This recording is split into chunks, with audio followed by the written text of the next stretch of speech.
Bom, se mito não fala nem a verdade, não fala nem a mentira, chegou a hora de nós nos perguntarmos sobre o que é filosofia. Afinal de contas, o que é a filosofia? Que filosofia é o amor, ou a amizade, a sabedoria? Porque filo seria amor e amizade, e sofia sabedoria. Isso nós já estamos cansados de saber. Não, tudo bem. Não se trata de ignorar a etimologia da palavra filosofia, filo como amizade ou amor, sofia como sabedoria. Mas e se nós pudéssemos falar um pouquinho mais sobre isso? E se nós pudéssemos falar um pouquinho sobre a relação que se estabelece entre a amizade, o amor e a sabedoria? E se nós pensássemos que a filosofia é um modo de saber, de falar, de pensar, de agir, relacionado com a sabedoria humana, e que essa relação, sim, é desejosa e amorosa. Tal como foi dito que mito não é mentira e filosofia não é verdade, uma outra grande confusão que se faz é de que filosofia seria algo muito difícil, muito mirabolante, coisa para gênios ou coisa para malucos. Mas nada disso. A filosofia não tem nada de genialidade e não tem nada de loucura. A filosofia sempre foi um modo que o humano encontrou para se relacionar com o mundo e consigo mesmo. Talvez suas grandes contribuições e as nossas grandes discussões sempre se dão nesse intermeio. Como que nós nos relacionamos com o que há externo a nós e como que nós nos relacionamos com o que há interno a nós. Dito isso, é importante lembrar que a filosofia também é uma maneira de cultivar, de aprimorar, de qualificar o bem-estar nas relações dos humanos, tanto nas relações entre pessoas, como na relação consigo mesmo. Eu dou um rápido exemplo. Nós humanos podemos fazer muitas coisas, podemos pensar muitas coisas e podemos viver de vários modos. Mas aí os filósofos da antiguidade vêm e nos colocam um pequeno adjetivo no meio, que vai nos complicar imensamente. E se ao invés de nós somente pensarmos, nós tentássemos pensar bem? E se nós não somente vivêssemos, mas procurássemos viver bem? E se nós não somente fizéssemos as coisas, mas se nós resolvêssemos fazer bem as coisas? Aí está um dos grandes problemas que os filósofos da antiguidade nos deixaram. Não é só viver, não se trata só de pensar, não se trata só de fazer. Isso todos nós fazemos. Mas e se nós resolvêssemos fazer bem, pensar bem e viver bem? Para viver bem, os filósofos da antiguidade nos legaram a ideia de uma educação política. Para pensar bem, eles nos deixaram a perspectiva de uma edificação da episteme. E para fazer bem, eles nos desafiaram a edificar a tecne, ou seja, política, conhecimento e técnica.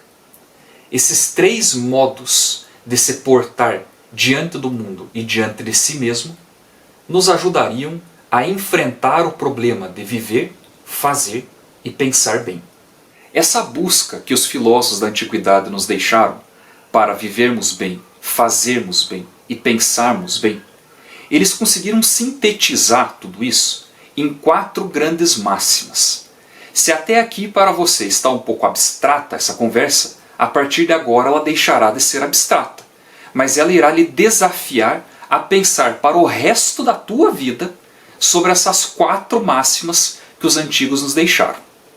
Primeira máxima: tenha coragem de ser um humano e jamais almeje ou queira ser um Deus.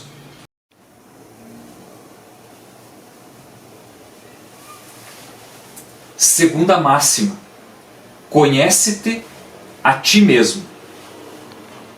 Terceira máxima: não ignore os seus limites. E quarta máxima: nada em excesso. Eu falei que eram apenas 4 coisas, mas tenho a leve impressão de que vocês já até esqueceram. Como é provável então que você já esqueceu dos 4 pontos que eu tinha para te falar? Eu repito, mas agora eu explico. Se você ainda não reparou, você é um ser humano.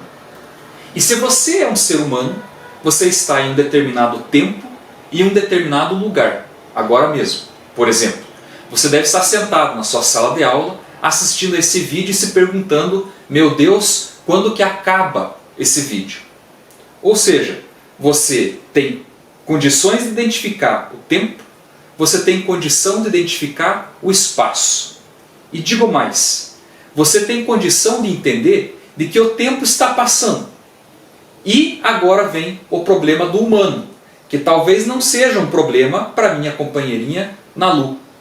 Esse tempo que você está sentindo passar agora, para você e para mim, meus amigos, um dia acaba. E se acaba, nós temos consciência disso. Você e eu sabemos nesse exato momento que um dia nós não estaremos mais aqui. Você, eu, o seu professor ou a sua professora, seus pais, irmãos e amigos, todos um dia estaremos mortos. E portanto os filósofos da antiguidade nos diziam: meu amigo, minha amiga, é preciso ter coragem para ser humano. É preciso ter coragem para saber que somos finitos. E que no intervalo entre o nascimento e a morte, nesse intervalo que nós chamamos de vida, você e eu deveríamos dar o nosso melhor. No fundo, para buscar o melhor, para saber fazer o melhor, para saber viver o que é o melhor, para saber pensar o que é o melhor, os antigos nos relegaram aquelas outras 3 máximas. É preciso que nós conheçamos a nós mesmos. É preciso não ignorar os nossos limites. E é preciso evitar os excessos. Na completude desses 3 pontos, nós conseguimos então cooperar com o primeiro ponto. Sejamos humanos e não queiramos nunca ser deuses. Para os filósofos da antiguidade, atender a esses 4 preceitos ou essas 4 máximas era a maneira que eles encontraram de se relacionar de modo muito caloroso, muito emocionante, para não dizer amoroso e erótico, com o saber e com as experiências do humano e com tudo aquilo que nos preenche e nos contorna. Filosofia para os antigos era, no fundo, um modo de se colocar no mundo. Um modo que você se coloca tanto frente à linguagem, quanto frente às suas experiências, quanto do modo como você se relaciona com as pessoas e com as coisas. Filosofia não era um conjunto de doutrinas. Filosofia não era um modo sistemático de se pensar. Filosofia era querer saber mais das coisas. Era entender que nunca se saberá o suficiente de tudo. É deslumbrar-se com a natureza, é deslumbrar-se com o outro ser humano, é deslumbrar-se consigo mesmo, é observar as coisas como elas são. Filosofia também era inteirar-se dos relatos de experiência dos outros e daquilo que chamamos de tradição. A filosofia na antiguidade se fazia na rua. A filosofia na antiguidade se fazia conversando. Era uma maneira de aprimorar as relações, de aprimorar o pensamento. E filosofar, no final, se você observar o que os filósofos antigos nos deixaram, filosofar era, portanto, provocar e gerar crise.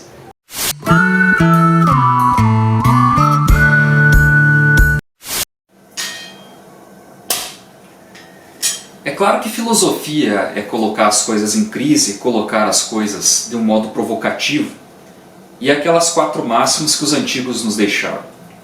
Mas uma coisa tem que ficar claro para vocês. É provável que você vá sentir mais vontade de coçar os seus olhos, limpar o seu nariz, do que propriamente ler um livro. Também é muito mais provável que você vai sentir fome e sede do que vontade de ouvir a minha aula. Te digo que eu também sou assim. Um pouco mais ou um pouco menos, todos nós preferimos comer e beber ao invés de estudar. E outra conclusão seria um verdadeiro absurdo. Não importa o quanto um professor ou professora, um pai ou uma mãe, queiram que vocês estudem. O máximo que podemos chegar na vida do outro é fazer com que o outro tome consciência de suas coisas da vida. Mas no campo da decisão, no campo do interesse e no campo da vontade, o que vigorará é o conhecer a si mesmo. Tomar as rédeas da sua própria vida é uma tarefa difícil. Saber quando é a hora de deixar de mexer no celular, qual é a hora de estudar, de deixar de jogar joguinhos no mundo da internet, de começar a pensar sobre as coisas da sua própria vida. Isso é uma decisão estritamente pessoal. Então, meus amigos e minhas amigas, a filosofia é, para terminar, e eu prometo que é a minha última fala, a filosofia é um tipo de amor, é um tipo de amizade, a sabedoria, que quer sim lhe auxiliar a ter uma vida menos tensa e mais tranquila. Como diria aqui nesse pequeno livro, de 800 páginas, do meu amigo filósofo Miguel Spinelli, diria o seguinte: carecemos, isto sim, é de entender os mecanismos de como, naturalmente, poderemos viver bem e agir da melhor maneira possível.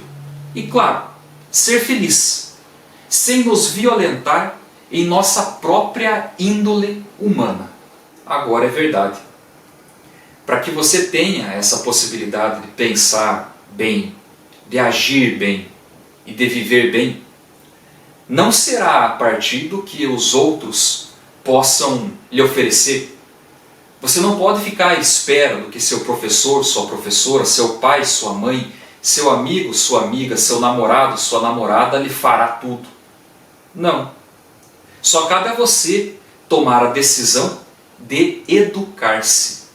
Apesar dos amigos e amigas, pais, mães, professores, professoras, namorados e namoradas serem de extrema importância para a construção da nossa própria vida, é preciso que vocês vão descobrindo logo cedo de que só caberá a vocês mesmos a iniciativa, a criação da iniciativa para educar e qualificar os seus sentimentos e a sua própria razão.